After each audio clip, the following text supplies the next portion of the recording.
Hey everyone, Evan Kirstel talking about my favorite topic of the week, cybersecurity, with a real expert in the space and a company I'm intrigued with, Steve Garrison, SVP Marketing at Stellar Cyber. Steve, how are you?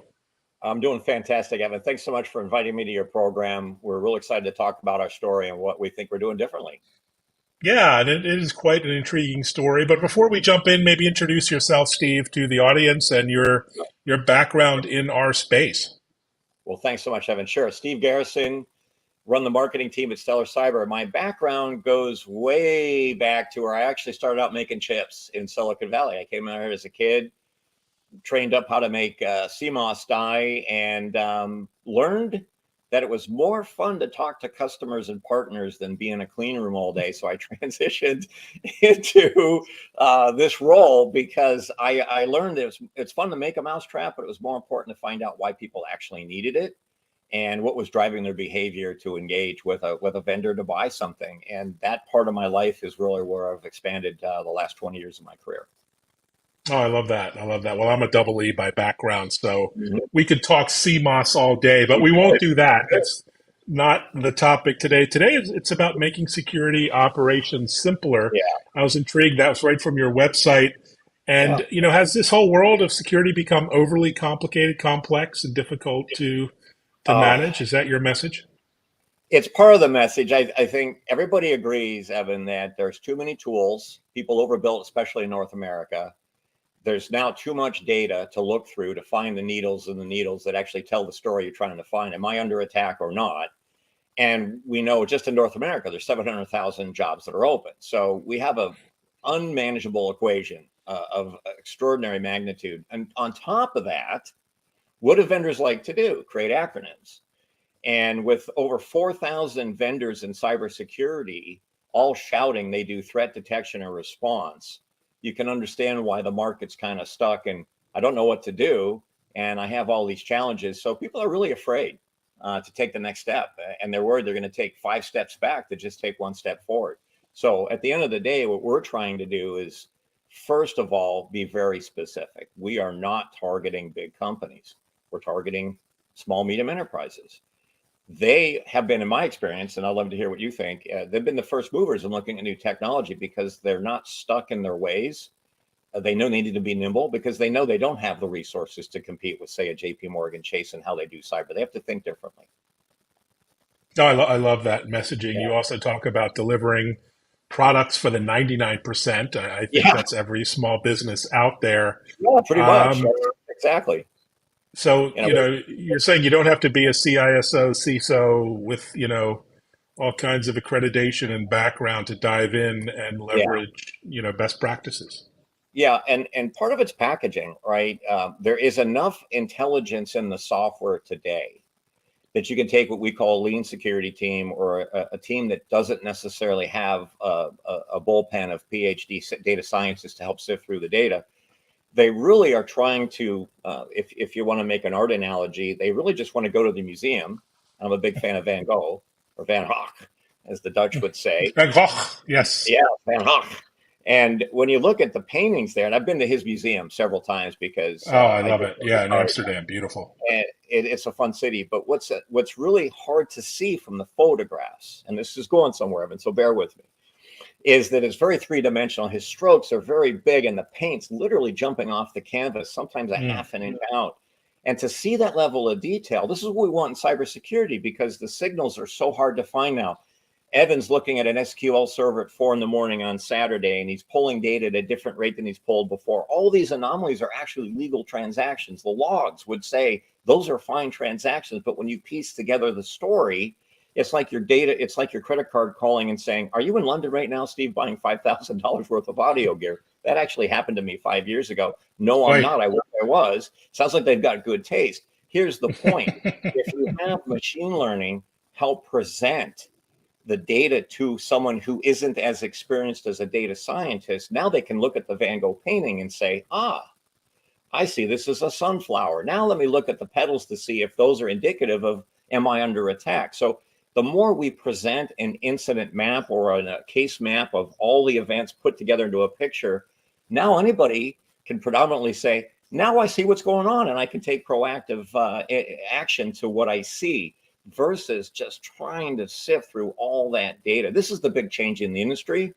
And I don't think we're alone with that idea. Where we're very unique is, as you pointed out, we're focused on making it simple for the mid-market that generally doesn't get talked to. Some of our big competitors go in with these very complex products where you want 20 people running it, and they go, "I've got 3 people on security. It doesn't work for me." That's where we're trying to solve the problem for the 99%. So it's a big data problem, which you Big data problem, accurately yeah. describe, and then talk about automation and applying best, data science practices to that. Yeah. What's your approach there with AI and automation exactly? Well, we're innovating, as you would hope. We're a Mhm. startup, right? And one of the things that we did, and again, this is a bit of a slag on our competitors, they're using really old algorithms. Mhm. And there are some newer algorithms that have been produced by Google, Graph AI or Graph ML, it's called both. It was meant to help find patterns.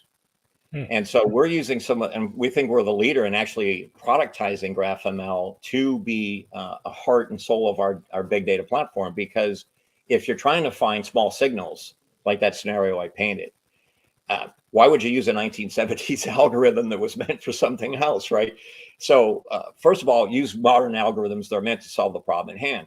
People know how to solve old problems. Firewalls do a great job. Logs do help with a lot of legacy attacks, but a modern attack, the reason those guys are good is they're going in between the tools. They're seeing the cracks in the forest. We help you Mhm. see the forest. And if you have algorithms that help paint that picture more accurately and more quickly, now you can, again, make a lean security team, have some of the best knives in the battle against the bad guys, and quickly, through our visualization, understand using MITRE predominantly, what do I do now? Everybody knows what to do Mhm. once they have the data in front of them. It's getting the data to a functional or an actionable event. And that's really what our platform's all about, making that easy. So let's talk about the platform, Sure. OpenXDR. Um, we can't show screenshots and we're not doing a demo today, Yeah. but tell us about the platform, how it was designed, and its approach to usability and ease of use. Yeah, well, again, I shame myself here. First, I beat up all of the vendors who use too many acronyms, but people do want to know at the end of the day, what square peg does your square that where do you fit in the landscape? Are you Mhm. a SIM? Are you an NDR or an EDR? What Mhm. are you, right? But a lot of our customers don't even think that way. So we tried to make the website communicate more about the outcome that the Mhm. product will give you. Better response, better detection. It's more pre-configured. We leverage what you have. So to pull it apart, first, I just want to make that clear that we don't lead with Open XDR if we don't have to, because people want to have a conversation and talk about their Mhm. business and what's important. But at the end of the day, they do want to know 2 things. First, can my team understand it and use it? And second, can I leverage the investments I've already made? So the open story is really about an API driven platform. Mhm. We're proud to say we can consume any data.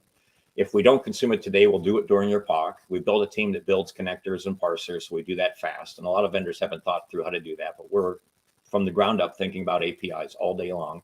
We even have ways to meter the API. So when everybody's been caught where if somebody changed their API and it stops working, we actually proactively tell you, hey, Kirsten or Evan, so and so's changed their API. We've updated it Oh, for you. wow. That kind of stuff.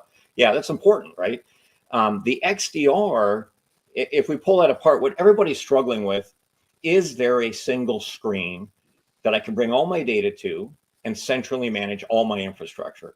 I've got all these tools, but again, I want that forest. I want the forest level view. So XDR, everybody agrees on one thing. It's about how to bring all your resources together to present a single framework to work through. What's your workbench with that aggregated data in one place? There's a lot of different ways to get to XDR, and there's a lot of analysts fighting over what the true architectural meaning of it is. But from a benefit standpoint, XDR just means I'm extending my siloed detection response mechanisms into a holistic platform view. I know you've talked about this before. Tools are moving to platforms throughout many parts of the business. It's no different in security. That's what XDR is trying to capture. We're using the open to differentiate ourselves from the single stack vendors who come and say, I can solve all your problems if you buy it all from me. And if you know my career, I've always fought against the single vendors with an open best of breed story. So Stellar Cyber is all about best of breed. And you've seen we've done some great partnerships with Deep Instinct, Checkpoint, BlackBerry, Malwarebytes, Oracle, Sentinel One, many others out there. They're all over our website because we want people to know you bought stuff for a reason. We're going to make it better, and then we're going to bring a solution set around that and give you a holistic view. That's the value prop. I love that. So you've been around the block a few times. No disrespect here, but so you've been leading go-to-market and brand development at Yeah, Stellar for a while. Congratulations, you were promoted. So I hope yeah, that involves a large paycheck increase or something big. But how do you, as a nimble, smaller company, compete against these giants who are, of course, have giant yeah. budgets, giant marketing budgets as well Oh for. boy. Well, it's hard work, Evan. My team works really hard. We work really hard. We don't even, I joke with people, we don't take blood from a stone anymore. We're actually breaking down the stone into silicon, aluminum, and oxygen. Talk about geeking out. We break it down atomically to find any ounce of efficiency we can. But it really comes back to focus. It sounds old and used and pat, but look, the big guys are focused on the Global 2000 first and Mhm. foremost. We are focused on organizations below that are underserved or sold complex solutions from the big guys that don't fit them because everybody thinks about that Global 2000 as a design metric. We decided, think the other way. What if we designed a product that was meant for the 99% that don't have 40 people, that don't have that experience? And we're getting a lot of growth because people say, you're right.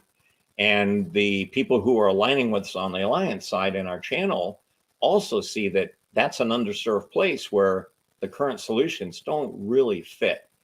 And again, it's a simple answer. It's hard to do, but we focus very myopically on a very narrow band of the enterprise. And further, Evan, we also focused on a few verticals because just think marketing wise, if you try to mass brand in the enterprise, you'd need 10 to 20 million over 6 to 9 months, and you'd probably get fired before that because the board would be, where's the ARR? So we don't do that. We focus on small verticals where we can become known, and we think of them as dominoes. So we're very focused on manufacturing, education, and government, not Fed, but state and local. And we're very focused on the managed security service providers who feed and serve a lot of the SMEs and SMBs. And that synergy of focus means we're better at what we do because we speak the customer voice much better because we know it really well. Our partners love working with us because we understand how to help them find an ICP and market to those people again. Because we really, when you're trying to focus on millions of people, it's hard to say something that everybody responds to. But if you're focusing on 1,000 people, you can really speak their language and they resonate with that. And they appreciate it too. They notice. And they need help. I mean, if I see another article about a school, local school or hospital Yeah, being attacked, I'm going to pull my hair out. yeah, It's really a sad yeah. situation. You must have lots of great customer stories. You know your customers pretty well. Any come to mind? Any particular Oh my clients goodness. that Oh that you? yeah, it's the good news is I've never been this fortunate where I can pick up the phone and talk to well Mm, over our install base and they want to talk. So we have a mm, plethora of case studies on the web. We've got more videos coming, press releases. Um, I'm announcing one on LinkedIn on Friday, not to favor any one customer because they're all mm. cherished by us and they're all important. But we're announcing one in Ireland. It's called Security Centric. It's an MSSP focused on SMBs in Ireland, and they tell a really good story of it's a platform, so it's easier for them to use. Why is that important? Because service providers make money if they can have high margin in their tasks to provide a service. So if you have a big team, you have low margin. So we enable them to run the platform with a small team, just like our enterprise customers.